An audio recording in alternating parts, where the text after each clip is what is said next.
अस्सलाम वालेकुम नाज़रीन, अब हम पहुंच चुके हैं यहाँ दामने को।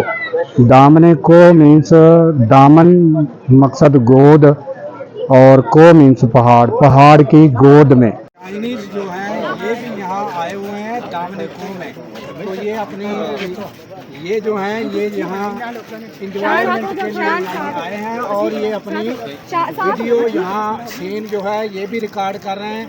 तो मैंने इनको रिक्वेस्ट की कि 2 मिनट के लिए आप मेरे साथ खड़े हो, तो इनकी बड़ी मेहरबानी है। Thank you.